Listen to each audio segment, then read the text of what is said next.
नमस्कार, स्वागत है आपका। एनडीटीवी देख रहे हैं आप। मैं हूं आपके साथ ऋतु सिंह। चलिए एनडीटीवी प्राइम की शुरुआत करते हैं। एमपीपीएससी हर बार अभ्यर्थियों को रास्ता दिखाता है और फिर खुद ही नो एंट्री का बोर्ड लगा देता है। इस बार भी एफएसओ के 120 पदों का नोटिफिकेशन आया, फॉर्म भरे गए, फीस भी ली गई और फिर कहा गया परीक्षा रद्द है। श्योपुर जिले के विजयपुर तहसील से आए भागीरथ रावत का सपना छोटा नहीं था, अफसर बनना था। लेकिन सपनों के लिए सिर्फ किताबें नहीं, किराया, राशन और हिम्मत भी चाहिए होती है। भागीरथ पिछले 2 सालों से इंदौर में रह रहे हैं। जहां वो रहते हैं वहां छत टिन की है, गर्मी में तपती, बारिश में टपकती। कमरा 4x7 का है, लेकिन उसमें उनके सपनों की कोई सीमा नहीं थी। पिता ने साहूकार से कर्ज लिया ताकि बेटे को पढ़ाया जा सके। भागीरथ ने फॉर्म भरा, फीस जमा की, किताबें खरीदी और फिर एमपीपीएससी ने कहा परीक्षा रद्द। अब दोबारा फीस मांगी जा रही है, लेकिन दिल और जेब दोनों पहले से ही खाली हो चुके हैं। अब आर्थिक स्थिति आपको पता है, श्योपुर जिला सबसे पिछड़ा हुआ मध्य प्रदेश का जिला, कुपोषित जिला। और आर्थिक स्थिति ऐसी है कि कुछ भी नहीं है, बस खाने पीने की फसल होती है। और यही हमारी है कि पिताजी हमें कर्ज लेके पढ़ा रहे हैं और हम यहाँ रह रहे हैं। पहली बार नोटिफिकेशन आया था 17 साल बाद, 120 पद आया था, हमें बहुत खुशी हुई थी। तो मैंने सोचा चलो कहीं ना कहीं अब तो हो ही जाएगा अपना। ओबीसी में 38 पद थे पहले, और फिर हमें पता चला बाद में कि नोटिफिकेशन रद्द हो चुका है।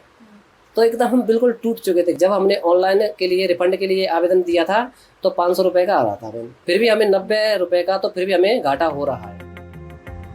रायसेन की रहने वाली ऋचा चौधरी 17 साल की उम्र में भोपाल आई थी। आंखों में सपना था एमपी की अफसर बनूंगी। 13 साल हो गए, अब ऋचा 30 की हो चुकी हैं। न परीक्षा पूरी होती है, न सिलेक्शन लिस्ट आती है। हर बार जब घर फोन करती हैं, माँ की आवाज में चिंता और पिता की चुप्पी सुनाई देती है। पिता किसान हैं और अब उन्हें बेटी के लिए लड़का नहीं, ताना मिलता है। ऋचा कहती हैं अब शर्म आती है जब लोग पूछते हैं कि 30 की हो गई, अब कितना पढ़ोगी। ऋचा ने जवाब में चुप्पी ओढ़ ली, लेकिन चुप्पी के अंदर जो टूटन थी वो किसी ने नहीं देखी। 10 साल पहले मैं यहाँ पढ़ने आई थी, पर आज 30 साल तक भी मैं बेरोज़गार हूँ। और एमपीपीएससी की मैंने तैयारी की, बट उसमें भी आपको पता है कि आयोग के क्या हाल हैं। 2-2, 3-3 साल तक कभी रिज़ल्ट अटक जाता है, कभी कुछ। मुझे नहीं समझ में आ रहा है कि मैं 4-5 पदों के लिए कैसे 6 महीने दूँ। अगर इन पदों में मेरा सिलेक्शन नहीं होता है तो मैं क्या करूँगी। मैंने फॉर्म भरा था, उसका मुझे मैम रिफ़ंड भी नहीं मिला। मध्य प्रदेश की छात्र होने पे अपने आप में घृणा महसूस होती है और मुझे लगता है कि मैंने बहुत गलत किया।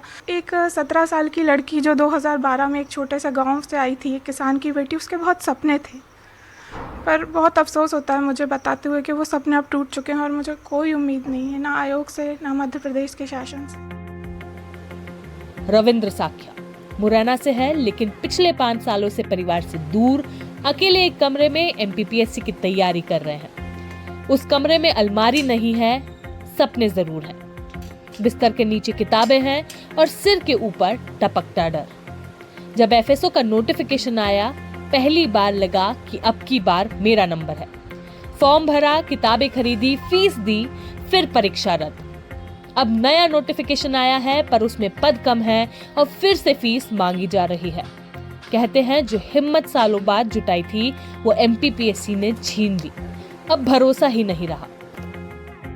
काफ़ी साल बाद तो नोटिफिकेशन आया था। हमने सोचा कि अच्छे से तैयारी कर लेंगे, पीएससी में तो पद भी बहुत कम आते हैं और कंपटीशन बहुत ज़्यादा है, तो इसकी अच्छे से तैयारी कर लेंगे। तो घर वालों की उम्मीद भी बहुत थी, तो लग जाएंगे, इसलिए उम्मीद के साथ तैयारी की थी। सिलेबस भी लिया था जब तक नोटिफिकेशन कैंसिल हो गया। तो इससे क्या पूरी उम्मीद ही टूट गई और हिम्मत ही नहीं हो रही तैयारी करने की, कि पद ही इतने कम है और कॉम्पिटिशन बहुत ज़्यादा है। अभी तक नहीं है, और फॉर्म भी बढ़िया, रिफंड का पैसे अब तक रिफंड। 17 साल बाद एमपीपीएससी को याद आया कि राज्य में खाद्य सुरक्षा अधिकारी नाम का भी कोई पद होता है। फिर क्या था, उम्मीदों के सूखे खेत में भर्ती का नोटिफिकेशन बरस पड़ा। छात्र नाचे, फॉर्म भरे, फीस दी, किताबें खरीदी और जब लगा कि अब परीक्षा होगी तो आयोग ने बकायदा नोटिफिकेशन जारी कर बताया हम तो मजाक कर रहे थे। 1 लाख छात्रों से 540 रुपए की वसूली कर ली गई। कुल जमा 5.5 करोड़। लेकिन ये धन अब किस आत्मनिर्भर लोक में जा पहुंचा है कोई नहीं जानता। मजा देखिए, मार्च 2025 में सरकार ने योग्यता बदली, लेकिन एमपीपीएससी को अप्रैल में ख्याल आया और वो भी परीक्षा रद्द करने के लिए। अब वही पोस्ट, वही परीक्षा, वही छात्र, बस फीस नहीं है और उम्मीदें और पुरानी।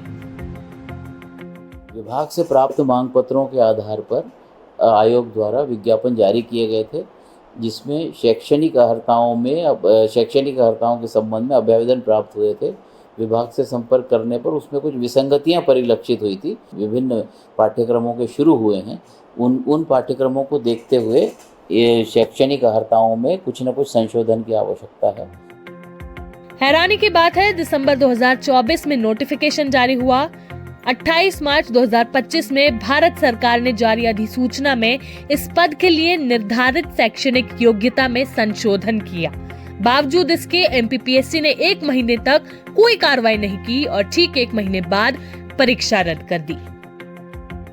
एफएसओ के नए नोटिफिकेशन आने के बाद जहां छात्रों के मन में नई उम्मीदें जगी थी, पर 17 साल के इंतजार के बाद भी जो नोटिफिकेशन आया उसमें रिवाइज सिलेबस नहीं था। इसी के साथ पदों में भी कमी दिखाई गई थी, जिसके बाद छात्र कई तरीके से परेशान हो चुके कि ये जो लंबा इंतजार था उसमें भी उनकी जो उम्मीदें हैं वो खरी नहीं उतर पाई।